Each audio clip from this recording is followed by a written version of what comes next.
గోపురం పాదముచ్చదే అన్నారు చూసారా, ఆ గోపురం స్వామివారి యొక్క పాదముచ్చదే, ధ్వజం జీవనముచ్చదే.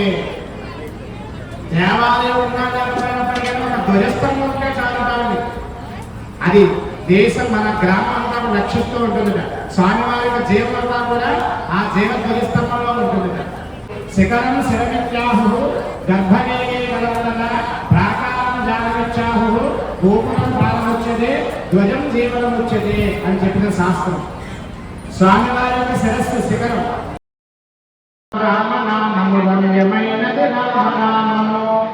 హాయ్ ఫ్రెండ్స్, నేను మీ అయ్యన్నర్ మిత్ర. బీఆర్ఏ కోనసీమ జిల్లా పేరూరు గ్రామ శివారు తోట్లపాలెంలో జరిగినటువంటి నూతన రామాలయం ప్రారంభోత్సవంలో అర్చక స్వాముల వారు బ్రహ్మశ్రీ సుదర్శన వెంకట ఫణి కుమారాచార్యులు గారు ఎంతో చక్కనైన విషయాలు చెప్పారు. గోపురం పాదముచ్చితే, రోజు గోపురాన్ని చూస్తే ఏమవుతుంది? ధ్వజం జీవనం ముచ్చతే, ప్రతిరోజు ధ్వజస్తంభానికి నమస్కారం చేసుకుంటే ఏమవుతుంది? యజ్ఞానికి ఏ విధమైనటువంటి అవిసెలు ఎక్కడి నుంచి ఎలా సేకరిస్తారు మొదలైనటువంటి ఎన్నో చక్కని విషయాలు ఈ అర్చక స్వాముల వారు చక్కగా చెప్పారు. వినండి, లైక్ చేయండి. భక్తుల విజ్ఞప్తి, శ్వాస దృష్టి అంతా కూడా శరీరం మీద ఉంటుంది. అప్పుడు మాటలు రావు. గుడిలో మనం వచ్చాము అంటే, ఇంత యాగం యజ్ఞం చేస్తున్నాము అంటే, ఈ జన్మ గుడిలో అడుగుపెట్టినందుకు చరితార్థమైన మాట.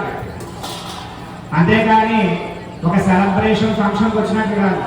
ప్రతిష్టా కార్యక్రమం అంటే ఒక విశేషమైనటువంటి ఆనందాన్ని ప్రకటించడం కోసం ఒక విశేషమైన టూర్ వేసినట్టు కాదు. దేవాలయం గుడిలోకి వచ్చినప్పుడు ఎప్పుడూ కూడా కొన్ని విషయాలు మనం తెలుసుకోవాలి.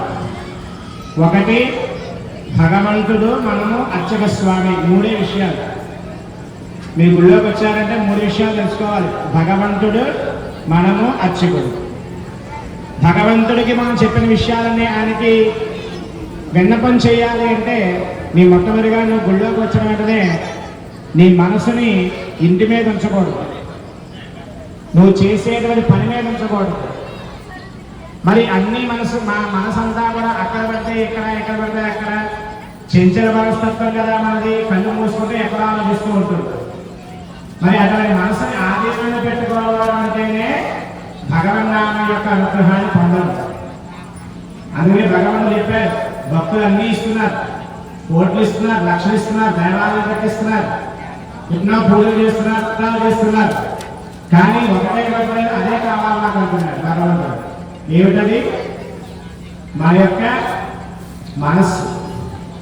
ఇంద్రియ నిగ్రహ శక్తి అంటారు చూసారా, అదే ఇంద్రియ నిగ్రహ శక్తి.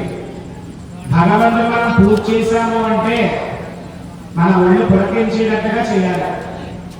అది ఎలా అవుతుంది అంటే, దృష్టోపం బట్టి పొయ్యి మీద పాలు పెట్టేసి అవి పొంగిపోతాయేమో అని దేవుడికి పువ్వు పెట్టి, బాగా కాఫీ పెట్టాయేమో అని దేవుడికి అగరత్తులు వెలిగించి, పిల్లలు వచ్చేస్తారేమో అని చెప్పేసి వాళ్ళు టిఫిన్ చేస్తూ, ఇలాగ భగవంతుడి దగ్గర ఉంటే మన విషయాలు భగవంతుడు చెప్పలేము.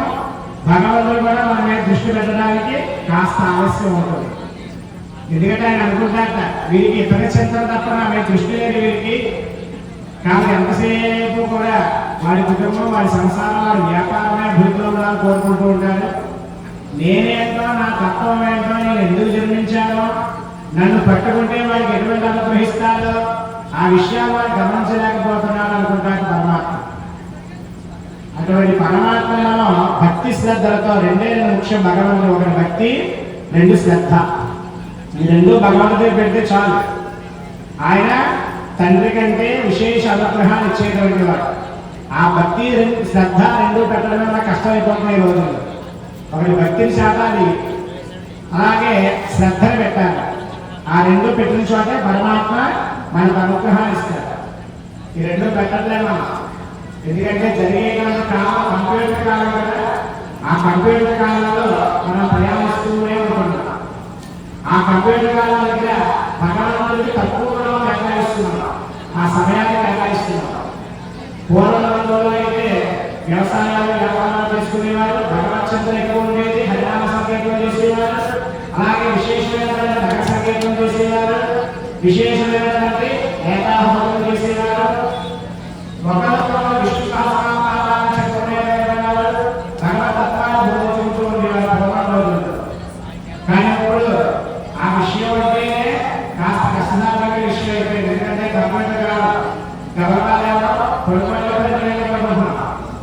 ఈ రీల్స్ ఎక్కువైపోయి సత్వం ఎవరైనా పెట్టారా పక్కన అంటే నువ్వు మనస్తత్వం చంచలంగా ఉన్నావు.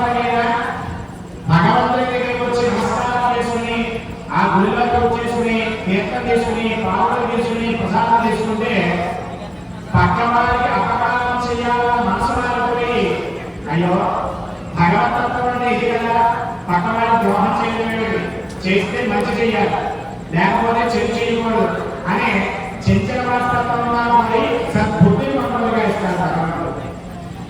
ధ్యానం సద్బుద్ధిని ఇస్తాడు, సత్కీర్తి ఇస్తాడు, సత్సంపద ఇస్తాడు.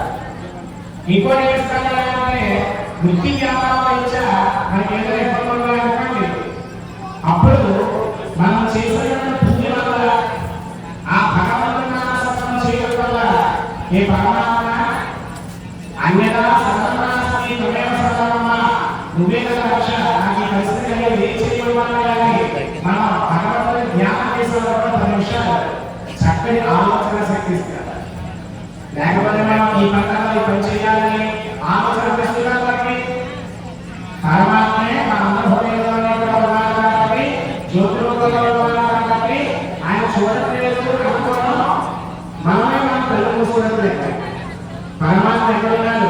అంతరం బహిష్ట సర్వం వ్యాప్యంగా అంతగా వ్యాపించుకున్నాడు అన్నాడు పరమాత్మ. హిరణ్యకశిపుడికి సంహారం చేయడం కోసం ప్రహ్లాదుడు చెప్పాడు, ఎందుకంటే సందేహం చెప్పి సర్వోపతులు ఎందరికీ చూసినా అందరినీ కలిగి భక్తి శ్రద్ధలతో ఇక్కడ పూజించావా ఇక్కడ వస్తా, అక్కడ పూజించావా అక్కడ ఉంటా. ఎక్కడున్నా భక్తులకి పరమాత్మ ఎంతసేపు నారాయణ నారాయణ నారాయణ హిరణ్యకశిపుడు తన గుణాన్ని బ్రహ్మాత్మ అడిగితే నా పరమాత్మ నా నారాయణ ఎక్కడంటే ఎక్కడ ఉన్నాడు, అయితే శ్రద్ధలో ఉన్నాడు. అప్పుడు అన్నాడు ఎందుకంటే సందేహం కదయా, నువ్వు గట్టిగా పూజిస్తే జీవాత్మనే పరమాత్మ, జీవాత్మనే పరమాత్మ. నీ కష్టం వచ్చింది, ఒక ఇబ్బంది పడుతున్నావు, అప్పుడు నువ్వు ఏమనుకుంటున్నావు మనసులో, అయ్యో నాకు ఎవరు సహాయం చేసేవాళ్ళేదా దేవుడా నేను పూజించుకున్నాను నాకు ఈ కష్టం ఏదైనా అన్నప్పుడు నీ కుటుంబంలో ఎవరు వస్తారు, ఎవరి కష్టాలు బాధపడు నేనున్నాను నేను సహకరిస్తాను అని పరమాత్మనే మానవులలోని ఆ సమయాలను అనుగ్రహించి ఆ యొక్క ఐశ్వర్యాలను అందజేసి మనం బయటపడేటట్టుగా చేస్తున్నాం. మరి ఎవరు చేస్తున్నారు? నేను రామాయణంగా చెప్పేసి రామస్వామి మనం చేసే జీవాత్మే పరమాత్మ, ఎంతలో పరమాత్మ ఉన్నారు. ఆ పరమాత్మ చెప్పినాలే మన అందరూ ఆయన పుత్రుడమే మన అందరూ కూడా. అటువంటి తండ్రిని మనం సేవించుకుంటున్నాము అంటే ఈ జన్మ చాలా పుణ్యం చేసుకుంటేనే కానీ అటువంటి పరమాత్మను సేవించుకోలేదు. అటువంటి పవిత్రమైనటువంటి హృదయంతో పరమాత్మను పూజిస్తే నీకు దైవ బలము చేత ఏదైనా సాధించవచ్చు అని శక్తి చెప్పబడుతుంది. పీఠాధిపతులు ఋషీశ్వరులు వీళ్ళందరూ కూడా శక్తి ఎక్కడ అందరికీ కూడా మరి వైఖాంస భగవశాస్త్రం విష్ణు తల్లి గర్భంలోంచి శకశకాలు ఇచ్చినటువంటి వైఖాంస ఆగమం. పాంచరాత్మానం ఉంది, అది అగ్నిహోత్రం నుంచి కాల్చుకుని శకరకాలు వేసుకుంటారు. పాంచరాత్మానం అంటే గొప్ప అంటే వైఖాంస, ఆ వైఖాంస శాస్త్రాన్ని నుంచి మనం ఈ కంఠసూత్రం చేస్తున్నాం. అటువంటి కంఠసూత్రాన్ని అనుసరిస్తూ ఈ ఆగమనం మనం చేస్తున్నాం. అటువంటి ఋషీశ్వరుడు పీఠాలు ఎలా అయ్యారంటే ఒక నామ సంకీర్తన. మీరు చూడండి, ఓం నమో నారాయణాయ నమో దర్శకః వైకుంఠ భోగం భవిష్యతి. ఓం నమో నారాయణాయ మంత్రం చెప్తే చాలు వైకుంఠ ప్రాప్తి పొందుతారు. అందుకే మానవ జీవితంలో ఎన్నెన్నో ఇబ్బందులు పడిన తర్వాత ఈ జీవి మనస్తూ ఉన్నప్పుడు 10 నిమిషాలు పోయింది, 10 నిమిషాలు కనుక అప్పుడు ఏం చెప్తావు? నారాయణ నారాయణ నారాయణ అంటారు కదా. ఎందుకంటే మరణించిన తర్వాత జీవరూపంలో అలాగా తిరుగుతూనే ఉంటూ ఉంటాం. ఐశ్వర్యం ఈశ్వరాదిత్యే మోక్షమిత్యే జనార్దన. ఐశ్వర్యం ఈశ్వరుడు పరమాత్మ అనుగ్రహం. మోక్షం అంటే విష్ణు యొక్క పాదాలు పెట్టుకోవాలి. విష్ణు యొక్క భార్యలు లక్ష్మీ అమ్మవారు. ఆమె శ్రీ సంపదలు భగవాన్ ఇచ్చేదాన్ని. ఆ లక్ష్మీ అమ్మవారే సీతాదేవి యొక్క హంస. అటువంటి హంస నారాయణ నారాయణ అంతా సమయంలో ఉంటే ఆ సమయంలో అంటారంటే తెలియదు. నోరు పట్టుకోవచ్చు, చేతులు పట్టుకోవచ్చు, కాళ్ళు పట్టుకోవచ్చు. అందుకనే ఓటుకున్నప్పుడు భగవద్నామస్మరణ చేయాలన్నమాట. ఓటుకున్నప్పుడు భగవద్నామం చేయాలన్నమాట. ఓటుకున్నప్పుడే భగవాన్ని మంచి చెప్పాలన్నమాట. ఓటుకున్నప్పుడే నువ్వు ధర్మమార్గంలో మంచిగా భగవత్ శాస్త్రకారంగా నడవాలని శాస్త్రం. ఓపికతో ఏం చేయాలి? అందుకే ధర్మార్థకామ మోక్షాలను సంపాదించాలంటే భార్య ఎవరి గౌరవ భారతదేశం. భార్యతో ఈ మానవ చేతి పుట్టిన తర్వాత అయ్యో ఆచార్య ఇలా చెప్తే కుదరదండి, మా పిల్లలు ఫీజు కట్టాలండి, తెల్లారి ₹1,00,000 సంపాదించాలి, నేను ధర్మము న్యాయం అంటున్నాను, నా పక్క వాళ్ళు చేసేయాలని వాళ్ళు బ్రహ్మాండంగా ఉండాలండి అని చెప్పారు. 100 తప్పుల దాకా పరీక్షిస్తాక భగవంతుడు ఎవరికైనా సరే 99 తప్పుల దాకా పరీక్షిస్తారు. 100 తప్పులు ఒక్కసారి పాకేస్తారు. మీరు గమనించచ్చు. ఆ రకంగా అటువంటి పరమాత్మ చూడండి. మనం అత్యాసలు పోయి పక్కవాళ్ళు నువ్వు మేడం వేశాం కదా, 10 లక్షలు సంపాదించాలి కదా, మరి దాన్ని సంపాదించుకోవడం అనుకోవడం అది కూడా అత్యాస పరమం దుఃఖం. దానివల్ల ఏమవుతుంది? బాధ వస్తుంది, దుఃఖం వస్తుంది, శరీరం కష్టపడుతుంది, సుఖం ఉంటుంది. శరీరం సంపాదించాలని బాగుంటూ ఉంటాం. నిరాశ పరమసుఖం. భగవంతుడికి ఇచ్చాడు, భార్య ఇచ్చాడు, పిల్లలు ఇచ్చాడు, అపమానం ఇచ్చాడు, తల్లిదండ్రులు ఇచ్చాడు, చక్కగా 3 పూట భోజనం ఇచ్చాడు, పిల్లల సంవత్సరం కోసం కాపాడుకుంటున్నాం చాలు. పిల్లల అభివృద్ధిలో ఉన్నారు. ఒక ఇల్లు ఉంది, లేదా ఒక బైక్ ఉంది, ఒక కారు ఉంది, ఒక ఏసీ పడుకుంటే కాదా. మన నాన్నగారు సైకిల్ మీద వెళ్ళేవారు, ఇవాళ చదువుతున్నారు, ఇవాళ ప్రాంతంటువంటి వారు చక్కగా కష్టపడి చదువుకున్నారు, అలా అభివృద్ధిలో ఉన్నారు అనే తృప్తిగా కాకుంటే ఈ మానవ జీవితం ఎప్పుడు పరిపూర్తిగా ఆనందంగా గడుస్తూ ఉంటుంది. మరి మనమందరం కూడా పక్క వాళ్ళని చూసి అది నాకు కావాలనుకోవడం అత్యాశ. పరమాత్మ నీకు ఇస్తున్న దానికి తృప్తి పడటం నిరాశ. తృప్తి లేనప్పుడు మానవులు చాలా కష్టం. కానీ తృప్తి ఉంటాను మొట్టమొదటిగా. ఆ తృప్తి ఎక్కడ ఈరోజు భోజనంలోనే కడుపులో తప్ప దేశాన్ని పట్టాలి. కాస్త అన్నం పట్టించిన కొంచెం వేసుకోవాలంటే చాలా అది కూడా పూర్తిగా భోజనం చేయలేకపోతే ఈరోజు ఆ 2 ప్రకారం సాయంత్రం పాటు గుడ్లు భోజనం తింటారు. ఎందుకు? ఈ టెన్షన్ జీవితంలో అలవాటు పడిపోయి భగవంతుని చింతలు తగ్గించుకొని రకరకాల నిర్వహించుకుని బ్రెయిన్లో పెట్టేసుకుని సెల్ ఫోన్ నిర్వహించుకు ఫుల్లైపోతుంది, హ్యాంగ్ అయిపోతుంది. అలా మన జీవితం కూడా హ్యాంగ్ అయిపోతుంది. అక్కడ జీవితంలో మానవ జీవితంలో డిలీట్ చేసేసుకుంటారు. ఎందుకంటే ఇవన్నీ మొత్తం డిలీట్ చేసేదని ఆ సెల్ ఫోన్ డిలీట్ చేసుకుంటాము. అప్పుడు సెల్ ఫోన్ స్పీడ్ లో పనిచేస్తుంది. అలాగే అక్కడ మానవ జీవితాన్ని కొనసాగించుకుంటుంటే ఎప్పుడైతే హ్యాక్ అయిపోతూ ఉంటాం, ఒక్కోసారి స్టక్ అయిపోతూ ఉంటాం, అక్కడే ఉండిపోతాం. మరి అక్కడ కూడా మనసులో పెట్టుకుని భగవంతుడు జన్మించాడు. సంతాన చాలా ఉన్నారు, వివాహాలు చాలా ఉన్నారు, ఇల్లు చాలా ఉన్నారు. అలాగే విశేషమైన మనసులో వాళ్ళకి మనం పర్వాలేదు ఇచ్చాడు కదా అనే తృప్తిగా మానసికంటే ప్రతినిత్యం కూడా ఉద్దేశంతో సమానం. అటువంటి భోగాలను అనుభవించాలని మన రామచంద్ర ఉంటారు. అటువంటి రామచంద్ర స్వామి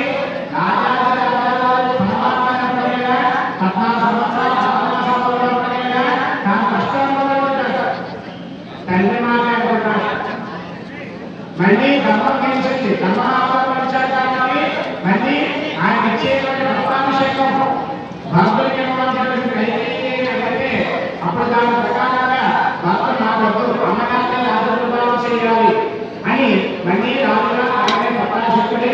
కొన్ని సంవత్సరాలు ఆయన చక్కని రాజ్యాంగాలు చేసి మానవ జీవితంలో ఉండి ధర్మాల్లో ఈ రకంగా ఉన్నాయని సరే పురాణ భాషల ద్వారా మనకు ఎన్నో గ్రంథాలు అందించారు. రామాయణంలో అనేటువంటి మంత్రుల ద్వారా అటువంటి రామస్వామి యొక్క కైకర్యంలో మనం ఈ 3 రోజులు కూడా సంకల్పం చేస్తున్నాం. రేపటి రోజు మీరు యూట్యూబ్లో పడితే రాదు ఈ కార్యక్రమం. ఇక వీడియో తీస్తున్నారు కదా, కలిగి క్యాసెట్ ఇస్తే అప్పుడు మీరు చూసుకోవాలి. మరి రేపటి రోజు సమయానికి మేము ఇంకో కార్యక్రమాలు దృష్టిలో ఉంటాం. మీరు మీ ఇంటి వ్యాపారం వచ్చా ధర్మసేవలో వ్యాపారం వచ్చినా ఉంటారు. కానీ ఈ సమయం అమూల్యమైనటువంటిది. ఈ 3 రోజుల కూడా ఈ 3 రోజులు కూడా అత్యంత భావమైనటువంటి ధర్మసేవలో మనందరం కూడా చూడటం ద్వారా భగవంతుడికి అనుగ్రహం పొందవచ్చు.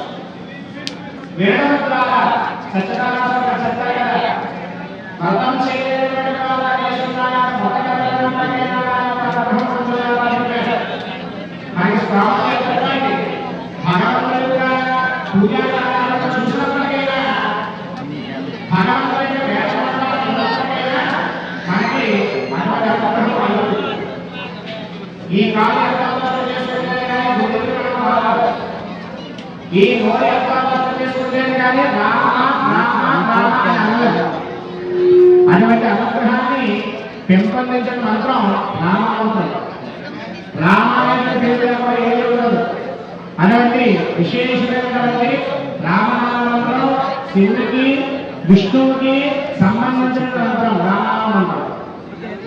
రామ అంటే ఓం నమో నారాయణాయ, నమో నారాయణాయ, నమో నారాయణ మామతి, నమశివాయ, నమశివాయలో మా తీసుకున్నాడు, నమో నారాయణలో మా తీసుకున్నాడు. ఆ రెండో కలిపి నామంలో రామనామం. అందుకనే రామనామము రామనామము రమ్యమైనది రామనామము. రామనామం చాలా గొప్పదండి. దాని పలికితేనే దాని యొక్క రుచి తెలుస్తుంది ఎవరికైనా సరే. మీరు మాట్లాడుతున్నారు అనుకోండి, మీ పక్క వాళ్ళు అడుగుతారు ఎలా ఉన్నారో మాట్లాడుకోండి, చాలా బాగుందంటారు. అందుకంటే ఎక్కువ చెప్పలేదు. ఎంత బాగుందని ఇంకా అడిగారు, బాగుందని చెప్తున్నాడు కదా అంటారు. ఇంకా అడిగారు తిని చూడ తెలుస్తుందంట. అలా భగవతత్వం కూడా అంతే. ఎలా జరిగిందా పూజ, ఎలా చేసుకున్నావా అంటే ఎలా చేసుకున్నాను పూజ, ఎలా చేసుకున్నావా పూజ బాగా చేసుకున్నా, ఏ రకంగా చేసుకున్నాను పూజ బాగా జరిగింది కదా, ఎలా ఎంత సరిగ్గా చెప్పక కంగాపడతారు. ఏ వచ్చిన అవసరం నీకే తెలుస్తుంది కదా అంటాం భగవాన్. అంటే భగవతత్వం అనేటువంటిది మన నోటితో మనం పలికిన ద్వారా, మన చేతులతో మనం చేసుకున్న ద్వారా వచ్చిన అనుభూతి మనకే తెలుస్తుంది. పక్కవారికి ఇస్తే వచ్చేది కాదు భగవతత్వం అంటే. అందుకే ఆ రుచి అనేటువంటిది మనం ఆ భగవంతుడి ద్వారా మన ద్వారా మనమే ప్రతి మానవంగా మనమే సంపాదించుకోవాలి. పక్కవాడిస్తే నేను కాస్త కార్యక్రమానికి వెళ్ళాను, అక్కడ నువ్వు చేసిన భక్తిలో కూడా భక్తి కదా అంటే అతను ఇవ్వలేదండి. డబ్బులు అయితే ఫోన్ పే చేస్తాడు. ఈ భక్తిని మాత్రం అతను ఇవ్వలేదు. ఎవరి భక్తి వాళ్ళదే, ఎవరి నామం వాళ్ళదే, ఎవరి సంగీతం వాళ్ళదే, ఎవరి జపం వాళ్ళదే. ఇంట్లో అలా పూజ చేశారు, అమ్మ పూజ చేయడం మానేయచ్చు. తల్లిదండ్రులు చేశారు కాబట్టి పిల్లలు నమస్కారం చేయడం మానేయచ్చు. మన తల్లిదండ్రులు చెప్పవలసిన బాధ్యత మన అందరి మీద ఉన్న పిల్లలు కదా. ఎంతైతే చదువులని శ్రద్ధ పెడుతున్నారో భగవతత్వం గురించి కూడా కనీసం మనం శ్రద్ధ పెడితేనే రేపటి రోజుల్లో కుటుంబాలు సుభిక్షంగా ఉంటాయి. లేదు కల్చర్ వేరండి మారిపోయింది మనం అనుకున్నాం అనుకోండి, మన జీవితాలు కూడా మారిపోతున్నట్టుగా ఉంటాయి. అటువంటి అగ్నిహోత్రుని మనం ఈరోజు కర్ణాకర్ణాలాపాటించి అగ్ని పుట్టించారు. ఈ కర్ణాకర్ణాలాపాటికి అగ్ని పుట్టిస్తే మీ అందరికీ ఆశ్చర్యం కలగచ్చు. ఏమిటి ఎంతసేపు పడుతున్నారు అగ్నిహోత్రుడు? మరి పెద్ద వాళ్ళందరూ హోమం చేస్తే 2 నిమిషాలు వచ్చేస్తారు కదా అనుకోవచ్చు. అంటే గురువు గారు చిన్న అన్న తీసుకొచ్చారు. అంటే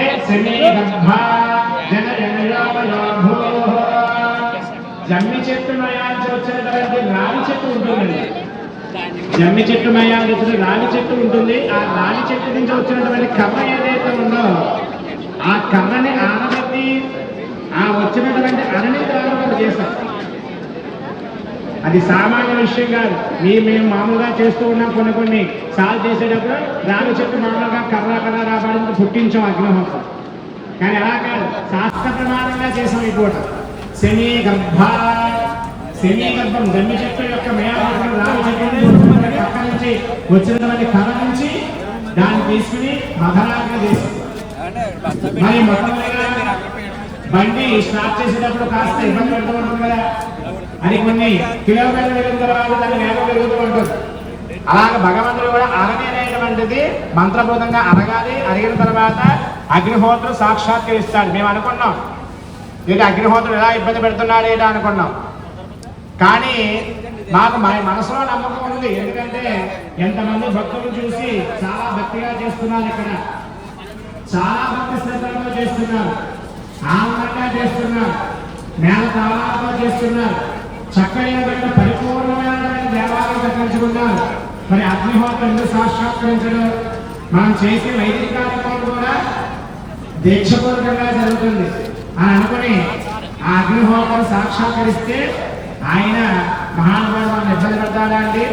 మరి ఆయన రామచంద్రస్వామి వారి కథవు జరుగుతుంది, నేను రాకపోతే నా మీద నిందేస్తారు వీళ్ళందరూ కూడా అని చెప్పేసి ఆ అగ్నిహోత్రుడు కూడా మనకి ఒక 10 నిమిషాల్లో సాక్షాత్కరించారు. కొన్ని చోట్ల మేము అగ్నిహోత్ర ప్రజ్వలించేటప్పుడు ఆ అగ్నిహోత్రాన్ని కర్ర రాపాలించి లాగేటప్పుడు కొన్ని ఇబ్బందులు పడ్డాం. దేని ద్వారా? సంకల్పం పరిపూర్తిగా లేకపోయినా అసూచితో లోపల వచ్చినప్పటికైనా అగ్నిహోత్రుడు సాక్షాత్కరించాడు. అటువంటి ఇబ్బందులు కొన్ని చోట్ల మేము పడ్డాం. దాన్ని తెలుసుకుని మళ్ళీ స్వామివారికి యథాప్రకారంగా ఇక్కడ శుద్ధిని చేసి అగ్నిహోత్రుడు సాక్షాత్కరిస్తే ఆయన మళ్ళీ ప్రజ్వలించాడు. సమస్త దేవతలకి కూడా ఆహారం అందించేవాడు మహానుభావుడు మధ్యవర్తి అయినటువంటి పరమాత్మ. అగ్నిం దూతం వృణీమహే, భగవంతుడికి భక్తుడికి దూతమైనటువంటి వాడు అగ్నిహోత్రుడు. మధ్యవర్తి భగవంతుడికి అర్చకుడికి దూత, భగవంతుడికి భక్తుడికి దూత ఎవరైనా అర్చక స్వామి ఎలాగైతే ఉంటాడో దేవతలకి దూత అయినటువంటి వాడు అగ్నిహోత్రుడు పరమాత్మ. మరి ఆయనకు ఒక రూపం ఉంది, అలా ప్రజ్వలిస్తూ ఉంటాడు ఆయన అగ్నిహోత్రుడు. అంటే ఏదైనా రూపం ఉందా అండి స్వామి అంటే? పశ్చిమాభిముఖం బ్రహ్మాసనే చాసేనో సర్వదైవై పరివృతో విశీర్ష చతుస్రన్నో వినాశకమాశంద్రియతో శంక్రమడాధ్యావన్నామితో దక్షిణే సుఖక్షమాల భక్తశక్తిధరేతో చతుర్హస్తే అనురామే ప్రవక్షేత రఘుతమాత్రేతో త్రిహస్తో త్రిపాదపదవాహనో స్వాహా సుధాభ్య యజ్ఞహోమే స్థితో అన్నహోమే పాశేనో ఆజ్యహోమే శయానో ఏమో రూపం హుతాశం ధ్యాయామి. అది అగ్నిహోత్రుడు యొక్క తత్వం. పశ్చిమాముఖంగా ఉంటాడట అగ్నిహోత్రుడు. బ్రహ్మగారాసం మీద కూర్చున్నట్లుగా కూర్చుంటాడట. సర్వదేవతలు ప్రజ్వలించినప్పుడు ఆయన సాక్షాత్కారంగా ఉంటాడట. దిశీర్షం అగ్నిహోత్రుడి తలకాలు ఉంటాయి. మీరు అర్థం చేయండి, ఆత్మీయంగా ఉంటాయి అగ్నిహోత్రుడు. త్రిపాదజాహ 3 కాళ్ళు ఉంటాయి అగ్నిహోత్రుడికి. ఇద్దరు భార్యలు ఉంటారు. స్వాహా సుధాభ్య. ఇప్పుడు మనం చేస్తున్నాం కదండి, స్వాహా చేస్తున్నాం. స్వాహాదేవి పట్టుకెళ్ళి ఎవరికి ఇస్తున్నాం? ఇంద్రాయ స్వాహ. ఇంద్రుడికి పంప స్వాహాదేవి ఆయన స్వీకరించి దాన్ని స్వాహాదేవిగా మధ్యవర్తిగా ఆవిడ ద్వారా ఇంద్రుడికి ఆచారం పంపిస్తున్నారు మంత్రబోధంగా. స్వధాయ ఉంది. పైతృక కార్యక్రమం చేసేటప్పుడు జీవి మరణించేటప్పుడు అక్కడ అగ్నిహోత్రం ప్రజ్వలిస్తారు. అప్పుడు ఈ జీవి మోక్షానికి వెళ్ళాలంటే ఆయన కావాలి. అప్పుడు స్వధాయ అందరూ వస్తుంది. అలాగా స్వాహా సుధాభ్య ఇద్దరు భార్య అగ్నిహోత్రుడు. యజ్ఞహోమే స్థితో అన్నహోమే పాశీనో ఆజ్యహోమే శయానో. సరిగ్గా చేసేటప్పుడు శుచిగా అన్నం హోమం చేసేటప్పుడు చక్కగా పరుగులు ఉండాలి. ఆజ్యహోమే శయానో ఆచరించడం పరుగులు చేస్తారు. ఆయనకి సప్తజస్వాయ 7 నాలుగు ఉంటాయి అగ్నిహోత్రుడికి. అందులో చూడండి విధంగా ప్రతిఫలిస్తూ ఉంటాడు అగ్నిహోత్రుడు. ఆ 7 నాలుగుతోనే హిరణ్య కశిపాశృంగ అని 7 పేర్లు కూడా ఆ యొక్క అగ్నిహోత్రుడి యొక్క నాలుగులను చెప్పబడ్డాయి. అటువంటి విశేషమైన అగ్నిహోత్రుల ద్వారా చేసే యజ్ఞం మనం ఈ షట్కాత్మకుండత్రయం అంటారు. 6 హోమకుండాలతో చేసిన హోమం ఏదైతే ఉందో అది పరమ పవిత్రమైనటువంటి ఆశీస్సును ప్రసాదిస్తుంది అని ప్రతీక. దాన్ని అనుసరిస్తూ మనం పూర్వం రోజుల్లో పెద్దలు చేసేవారు యజ్ఞాలు యాగాలు అని. అమ్మ ఇవాళ మేము ఈ వాజపేయి యాగం చేస్తున్నాం, అర్ధరాత్రులతో యాగం చేస్తున్నాం, లక్ష్మీ నారాయణ చేస్తున్నాం అని అంటే అప్పుడు పెద్దవాళ్ళు దాని శక్తి తెలుసుకొని అయ్యా చేయండి, లోకాలు మంచిది, లోకం సుభిక్షంగా ఉంటుంది, అందరూ సంతోషంగా ఉంటారు, అయ్యా యాగం చేయండి, నా వంతు ఫలితాన్ని నేను ఇస్తాను అని అప్పుడు పూర్వం రోజుల్లో దాన ధర్మాలు చేసేవారు, యాగాలు జరిగేవి. ఇప్పుడు మనం కార్యక్రమమైన ప్రతినిధికరమైన తగ్గించుకుంటూ ఒక యాగం చేస్తున్నాం అంటే మా అన్నయ్య పూజ ఇచ్చేసారనే గురువు గారు, మా అన్నయ్య అభిషేకం చేసేసారండి, ఏం పర్వాలేదండి అనే పరిస్థితి వచ్చారు. ఇంకా భక్తులు పూర్వం రోజుల్లో భక్తులు అయ్యా గురువు గారు పడిగారు, నేను ఎక్కడ యాగం చేస్తున్నాను కదా నాకు ఎంత చేయండి అని దాతలు చాలా అనుకున్నారు. మరి అటువంటి పుణ్య కార్యక్రమాలు జరగాలంటే ఎటువంటి ఉపక్రమాలు లేకుండా, ఎటువంటి కల్మషాలు జరగకుండా, దాంపత్య సుఖంలో ఎటువంటి ఇబ్బందులు లేకుండా గ్రామ రాజా రాష్ట్ర గ్రామ యజమాన ఆచార్య అర్చక భాషక పరిచారిక అభివృద్ధి కలుగుతుంది. అటువంటి స్వామివారి యొక్క అనుగ్రహాన్ని మనం పొందుతూ విశేషమైనటువంటి స్వామివారి యొక్క అనుగ్రహం చేత దేవాలయం అంటే మామూలుగా మానవ యొక్క శరీరం లాంటిదే దేవాలయం. మనందరికీ తెలుసు, వచ్చే రాత్రితో ఎక్కడ నమస్కారం చేసుకుంటాం, ఎక్కడ చేస్తాం, గోపురాలు చేస్తాం. ఆ గోపురం అంటే ఏంటి? స్వామివారి యొక్క పాదాలు. మరి శిఖరం శిరమిత్యాహు గర్భగేయ గలవదన ప్రాకారం జానమిత్యాహు గోపురం ప్రారంభొచ్చదే ధ్వజం జీవనం వచ్చేది అని చెప్పిన శాస్త్రం. స్వామివారి యొక్క శిరస్సు శిఖరం. మనం చూడండి, అసూచన వచ్చినప్పుడు కానీ లేకపోతే ఇబ్బందుల్లో ఉన్నప్పుడు కానీ కాస్త గుళ్ళోకి నమస్కారం చేసుకోవడానికి అయ్యో నేను నమస్కారం చేయలేను, మనం గుళ్ళోకి వెళ్ళకూడదు అంటే అప్పుడు ఆ శిఖరాన్ని నమస్కారం చేసుకుంటాం బయట నుంచి వెళ్ళి. అంటే స్వామివారి యొక్క శిరస్సు శిఖరం అంటే. అటువంటి రథస్య కేశవం దృష్ట్యా పునర్జన్మ నవిద్యతే అన్నారు. శ్రీశైలే శిఖరం దృష్ట్యా పునర్జన్మ నవిద్యతే అన్నారు. శ్రీశైల శిఖరాన్ని మనం దర్శనం చేసుకుంటే పునర్జన్మ ఉండదుట. రథస్య కేశవం దృష్ట్యా రథంలో ఉండేటువంటి కేశవుడిని అంటే విష్ణువుని, రథాదేవ ఆ రథం మీద విష్ణువుడు విష్ణుమూర్తి వారు. అలాగే తిరుమల బ్రహ్మోత్సవాల్లో సువర్ణ రథోత్సవం ఉంటుంది. ఆ రథోత్సవం వెళ్తున్నప్పుడు స్వామివారిని దర్శించుకున్నామా మళ్ళీ పునర్జన్మ ఉండదని శాస్త్రం చెబుతుంది. అలా అని మనం అందరం వెళ్ళడానికి కుదరదు. ఆ సమయం మనకి ఏదో అడ్డొస్తుంది, అందరికి అవకాశం ఉండదు కూడా. ఏ సమయానికి భక్తుల్ని ఏ రకంగా తీసుకురావాలో ఆయన యొక్క నిర్ణయాలు కొన్ని ఉంటాయి. రహస్య కేశవం దృష్ట్యా పునర్జన్మ నవిద్యతే అని చెప్తున్నారు. అలాగే శిఖరం స్వామివారి యొక్క శిరస్సు. గర్భగేయ గలవదన గర్భాలయమైనటువంటిది స్వామివారి యొక్క విశేషమైనటువంటి కంఠం దగ్గర నుంచి హృదయ పర్యంతము కూడా. ప్రాకారం ధ్యానమిత్యాహు, ఈ ప్రాకారం ఏదైతే ఉందో అదంతా కూడా స్వామివారి యొక్క ఈ కటిహస్తం దగ్గర నుంచి ఈ పిక్కల పర్యంతము చెబుతున్నారు శాస్త్రం. గోపురం పాదముచ్యతే అన్నారు. అందునే మనం వచ్చే రావడంతోనే ఆ గోపురానికి తెలియకుండా నమస్కారం చేసుకుంటాం. మనకెవరూ చెప్పరండి. మన పిల్లవాళ్ళు కూడా వచ్చి ఏం చేస్తారు, అమ్మ నమస్కారం చేస్తుంది, నేను కూడా నమస్కారం చేయాలి అంటావా లేదా? తల్లిదండ్రులు ఏ రకంగా నడుస్తున్నారో అబ్జర్వేషన్ ఎక్కువ చేస్తారు, చర్చలు మీరు గమనించండి. అందుకనే పిల్లల ముందు మీరు గట్టిగా మాట్లాడకండి అని తల్లి అంటూ ఉంటుంది తండ్రిని.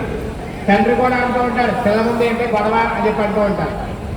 పిల్లల ముందు కనుక మనం గట్టిగా మాట్లాడి రకరకాలుగా ఇబ్బందులతో మాట్లాడి సంసార ఇబ్బందులు వాళ్ళ మయాన్ని పెట్టుకున్నాం అనుకోండి, అది బాగా అబ్జర్వ్ చేస్తారు. అంత జ్ఞానశక్తి ఉంటుంది వాళ్ళ దగ్గర పిల్లల దగ్గర. ఫలానా రోజు మా అమ్మ గుళ్ళోకి వచ్చి కొబ్బరికాయ కొట్టింది అంటే ఫలానా రోజు వచ్చేసరికి అమ్మ మనం అలా గుళ్ళోకి వెళ్ళాం కదా, ఇప్పుడు గుళ్ళోకి వెళ్ళమా అంటుంది. అది ఆ పిల్లకి తెలియదు. ఎవరు చెప్తున్నాడు? తనలో ఉండేటువంటి జ్ఞానము భావ రూపంలో ఉండేది పరమాత్మ. అటువంటి పరమాత్మ యొక్క అనుగ్రహం చేత తల్లిదండ్రులు ఏం చేస్తే పిల్లవాళ్ళు అదే చేస్తారడానికి ప్రతీక. అందుకనే మనం చేసేటువంటి ధర్మాన్ని బట్టే పనులు నడుస్తూ ఉంటారు అంటారు. పిల్లలకి ఎక్కువ కూడా గానం పెట్టడం సమాజంలో చాలా మంది ఒకే అమ్మాయి ఒకే అబ్బాయి వల్ల గాఢంగా పెంచుతున్నారు. దానివల్ల రేపు పొద్దున మనమే ఇబ్బంది పడుతున్నాం. మరి పూర్వం రోజులు అలాగా తాత తీసేసి వారి పెద్దవాళ్ళు తప్పు చేశారంటే కొట్టేయలే, పిల్లవాడు మగవారైనా సరే ఆడవారైనా సరే. ఇప్పుడు పొద్దుంటే అక్కడ ఊరుకోవట్లేదు, మనమే మా అబ్బాయి కావాలండి పాపం పోలేండి గురువు గారు అంటారు. ఆ సమయాన్ని తాత తీస్తే మన్నాడు ఆ తప్పు చేయడానికి నా మనసులో కలుగుతుంది బాధ. మానేస్తాడేమో, కొట్టేస్తాడు, మా నాన్న చెప్పాడు నేను తప్పు చేయను అంటాడు. దాన్ని మనం నివర్తించడం పోయి గాలాలను ఎక్కువ పెట్టుకోవడం వల్ల ప్రేమలు ఎక్కువ, ఆప్యాయలు ఎక్కువైపోయి మనమే నిద్రేసి పెట్టుకునే పరిస్థితి వచ్చేసింది ఈరోజు. అందుకనే ఏ సమయానికి ఎటువంటి కండిషన్ పెట్టాలో అది పెట్టాలి తప్పకుండా. వెనకాల చూసుకుంటూ ఉండే బాధ్యత కూడా మనది. అటువంటి ప్రణాళికతో ఈ మానవ జీవితం మనం కొనసాగించుకుంటూ గోపురం పాదముచ్చది అన్నారు చూసారా, ఆ గోపురం స్వామివారికి పాదముచ్చది, ధ్వజం జీవనం వచ్చేది. దేవాలయం ఉన్నప్పటికీ మన ధ్వజస్తంభం ఉంటే చాలా బాగుంది. అది దేశం మన గ్రామం అంతా రక్షిస్తూ ఉంటుందిట. స్వామివారి యొక్క జీవనంతా కూడా ఆ జీవ ధ్వజస్తంభంలో ఉంటుందిట. దాన్ని పూర్వం రోజుల్లో గుడులు లేనప్పుడు పెరుమాళ స్తంభాలు అనేటువంటి స్తంభాలు పాతేవారు పూర్వం రోజుల్లో. ఆ పెరుమాళ స్తంభాలు నమస్కారం చేసుకునేవారు. పీఠాధిపతులు మహర్షులు వాళ్ళందరూ వచ్చేటప్పుడు నీ గుళ్ళో రామాదేవుడుగా ఉత్తేజం వస్తాను, భోజనం చేస్తాను, లేదా మంచినీళ్ళు తాగుతాను అనేవారు పూర్వం రోజుల్లో. ఎందుకోసం? విష్ణశ్చారహితేగానే విష్ణశ్చారహితే గృహే కీర్తనానం సురామానం అన్నం గోమాంస రక్షణం. విష్ణు ఆలయం లేనటువంటి ఇల్లు కానీ, విష్ణు ఆలయం లేనటువంటి దేవాలయం కానీ ఉంటే అక్కడ భోజనం చేసినా, మంచినీళ్ళు తాగినా, మంచినీళ్ళు తాగితే కళ్ళు తాగితే బాగా వస్తుంది. అన్నం గోమాంస రక్షణం, మనం భోజనం చేస్తే గోపక్షం తినంత పాపం వస్తుంది. అందుకనే విష్ణు ఆరాధన దేవాలయం కనీసం గ్రామానికి ఒక రామ మందిరమైనా ఉండాలి. మరి ఈ రోజు మనం ఎంతో వైభవంగా మందిరం కాకుండా పరిపూర్ణ దేవాలయాన్ని మనం అందరం కూడా నిర్మాణం చేసుకున్నాం. స్వామివారి అనుగ్రహం చేత చక్కనైన కార్యక్రమం మన గురువులైనటువంటి చిల్లి వెంకటబాబు గారు ఆ యొక్క ఆశీస్సులతో మరి నాకు గురువు గారు ఆయన గుడిలో బ్రహ్మోత్సవాలు చేస్తూ ఉంటారు.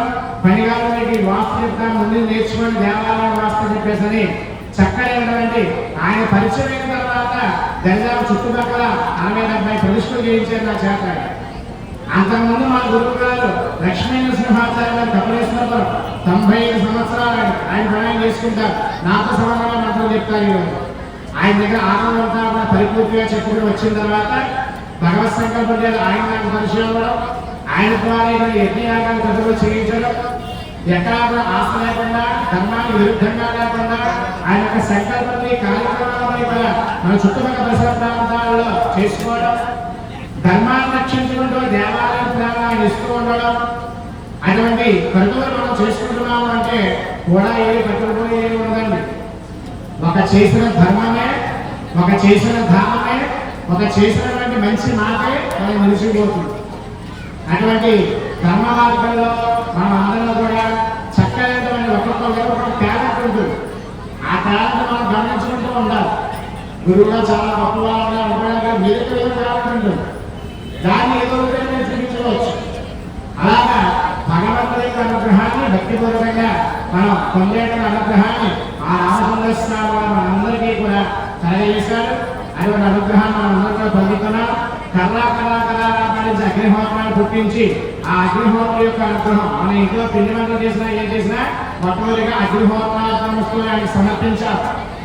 ఆయన సమర్పించడం కానీ తినేసామనుకోండి, ఆయన అగ్ని వచ్చి చూడడానికి చిన్నవాళ్ళైనా కాలితే పెద్దవాళ్ళు అయిపోతారు. పూర్వం రోజులు అలా చేసేవారు. అగ్నిహోత్రం ఇచ్చేవాడు ఆహారం. అలా ఒక అర్థం ఇవ్వట్లేదు. ఆ మహాతల్లి లేచి రావడంతో ఆయన బయటికి వెళ్ళిపోతున్నారని చెప్పేసి చక్కగా వంటింట్లో వచ్చేసి అగ్నిహోత్ర అని సిలిండర్లను తిప్పి శిక్షణ ఆయన ఇస్తున్న మహాత్ముడు కలిగం కాబట్టి నన్ను సరైన పంపిణీ చేస్తున్నాను ఏం చేయమంటాడు ఆయన కాఫీ పెట్టేస్తుంది. పూర్వం రోజుల్లో లేచేటప్పుడు రామ కృష్ణ కృష్ణ లేచేవారు. ఇప్పుడు అందరికీ కూడా కాస్త ఇబ్బంది పడుతున్నాం కాబట్టి 50 సంవత్సరాలు వచ్చేసరికి 0 ఇబ్బంది వచ్చేస్తుంది. ఆరోగ్యం షుగర్లు బీపీలు ఇబ్బంది చాలా మందికి లేచి రామ రామనామం మానేస్తున్నాం. ఆ రామనామమే 2 అక్షరాలు చదువుతున్నాం. ఏంటిది? రామాల కాఫీ కాఫీ కాఫీ అంటే ఆ రామనామాన్ని మనం మర్చిపోద్దు. కాఫీ నామంతో ఆ యొక్క విశేషమైనటువంటి ఆ మహాకాలం వెళ్తుంది, పొయ్యి వెలిగిస్తుంది, కాఫీ పెడుతుంది, వచ్చేస్తుంది. అన్ని పవిత్రాలను మనం అపవిత్రం చేసుకుంటున్నాం. అయినప్పటికైనా అగ్నిహోత్ర దగ్గర వెళ్ళేటప్పుడు దంపదావనం చేసుకుని సిద్ధబోధంగా వెళ్తే ఆ పవిత్రమైనటువంటి అనుగ్రహాన్ని మనం పొందుతాం. దాన్ని కూడా మనం ధర్మవంతంలో పెట్టుకుందాం. స్వామివారి యొక్క దివ్య మంగళాశాసనాలతోటి మంచి కార్యక్రమాన్ని మీ అందరికీ కూడా అనుగ్రహాన్ని ఇచ్చినందుకు పూర్వజన్మ సుకృతం భాగ్యం చేత మీ పెద్దల యొక్క ఆశీస్సుల చేత ఈ కార్యక్రమాలు చేసుకుంటున్నారనే భావంతో చేయండి తప్ప నా దగ్గర డబ్బులు ఉన్నాయి, నా దగ్గర కోట్లు ఉన్నాయి, నా దగ్గర లక్షలు ఉన్నాయి, నా దగ్గర శక్తి ఉంది అనే భావంలో మాత్రం ఎవరు చేయండి. పూర్వజన్మ సుకృతం తల్లిదండ్రులు చేసుకున్న పుణ్యం దాని ద్వారా ఎవరు ఈ కార్యక్రమం చేసుకుంటున్నారు. ఇంకా ఈ కార్యక్రమాలు చేసుకుంటున్నారు. ఇప్పుడు సమస్త దేవతలను ఆహ్వానించేందుకు ఆచార్య పురుషులు సర్వదేవతా సమాహారంలో వైకాలిక వస్త్రాలను చెప్పినటువంటి హౌరవ సంవత్సరం ఉంటారు. ఆ హౌరవ చెప్పి మీ నియమాంతంలో పేదల కూడా అలా కార్యక్రమం చేస్తాం. ఆ హోమైన తర్వాత స్వామివారికి మధ్య సయ్యాదివాసం అర్చన, చతుర్వేద పారాయణం ఇత్యాది పూజా కార్యక్రమాలకి ఒక గంటల సమయం వరకు కూడా జరగబడతాయి. ఈ కార్యక్రమాలను చూస్తూ స్వామివారికి దివ్యాలకి ఈ పూటలు ఏదైతే పిల్లలకి మాత్రం లేదు. ఎప్పుడో 7 గంటలు ముహూర్తంగా అనిపిస్తుంది. 6:30 పావులకి రాకండి. 7:36 కాబట్టి పేపర్ మీద కూర్చునే అందరూ కూడా 3 గంటలకే కావాలి, 4 గంటలకే రెడీ అవ్వాలి, 5 గంటలకే గురువు రావాలి. గురువారం కళా చెప్పాలని గురువు చెప్పగలరు అదేం కాదు. కాబట్టి అహోరాత్రే రాత్రంతా కూడా పుణ్యం కావాలంటే మన అందరూ కూడా ఆనందంగా స్వామివారికి నామాలు చెప్పిస్తూ కాలక్షేపం చేయి. తప్పే ఉంది దీంట్లో. అలానే నేను కాలక్షేపం చేయడం నేను కొద్ది కార్యక్రమం చేయాలి. కాబట్టి ఇప్పుడు మీ అందరికీ కూడా ఒక గంటన్నర సమయంలో కార్యక్రమాలు పూర్తవుతాయి. మీ అందరికీ చేయించే కార్యక్రమాలు ఇంకోటి ఉన్నాయి. అవన్నీ కూడా చేసుకుని రేపు ఉదయం అందరూ ప్రతి భక్తులు పేదగా కూర్చునే వారు కాదు. మీ అందరి చేత ముత్యం రాగి వెండి బంగారం పట్నాలు ఇప్పి ఆ స్వామివారి కర్తవ్యంలో ఇస్తాం. జీవత్వరి స్తంభం దగ్గర అక్కడ వేస్తాం. అందరికీ అక్కడ పట్నాలు ఇచ్చారు. ముత్యం రాగి వెండి బంగారం ఈ పట్నాలు అమ్మేటువంటి వాళ్ళకి కొనుక్కోండి, అక్కడ కర్తవ్యంలో వేసుకోండి. ఇది ఎప్పుడు జరుగుతుంది? పావుతత్వం ఏరియాల కన్నా ఇవి ముత్యం రాగి వెండి బంగారం వేసుకునేటువంటి కార్యక్రమం ప్రారంభించబడతాయి. మరి ముహూర్తం అయిపోతుందని గురువు గారు నేను ఒకసారి వేసుకుంటానని కేటాయిస్తాం. దాని ప్రకారం అని గట్టిగా మాట్లాడలేమండి. అదే భర్త మీద అనుమంటారు ఇస్తారు ఆడవాళ్ళు, ఆడవాళ్ళ మీద అనుమంటారు ఇస్తారు మగవాళ్ళు. మరి అలాంటి కోపం వస్తుంది. సీతారామచంద్ర భగవానుకి 2 చేతులు పైకి రావాలండి. భగవంతుడు మొక్కుకున్నాం కదా, 2 చేతులు కూడా పైకి రావాలి. పవన సుత హనుమానుకి సీతారామచంద్ర భగవానుకి పవన సుత హనుమానుకి బలో సీతారామచంద్ర భగవానుకి. స్వామివారి యొక్క దివ్య అనుగ్రహాన్ని ఆయన అఖిలహేమ ప్రత్యక్ష కళ్యాణ గుణాకుడు కొండల మీద ఉంటాడు కాబట్టి చేతులతో మొక్కాలి ఆయన స్వామివారిని. కాబట్టి అటువంటి సర్వదేవతా స్వాహనాలతో ఔక్లప సంవత్సరం కరిష్యే.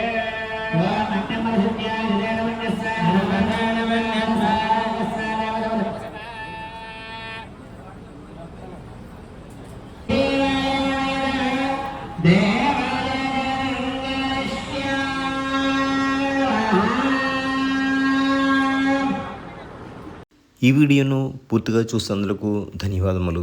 మరిన్ని చక్కనైన వీడియోల కోసం ఇంతవరకు నా ఛానల్ని సబ్స్క్రైబ్ చేసుకునేవారు సబ్స్క్రైబ్ చేసుకుని చూడండి. ఛానల్ పేరు ఐఎన్ఆర్ మిత్ర తెలుగు. కామెంట్ బాక్స్లోకి వెళ్ళి కామెంట్ ఇవ్వండి, లైక్ చేయండి, షేర్ చేయండి. చక్కని ఉపన్యాసం ఇచ్చిన ఫణికుమారాచార్యుల వారికి లైక్ చేయండి. శ్రీ కోదండ రామస్వామి వారి అనుగ్రహానికి పాత్రులు కండి. జై శ్రీరామ్, జై శ్రీరామ్, జై శ్రీరామ్. Thank you.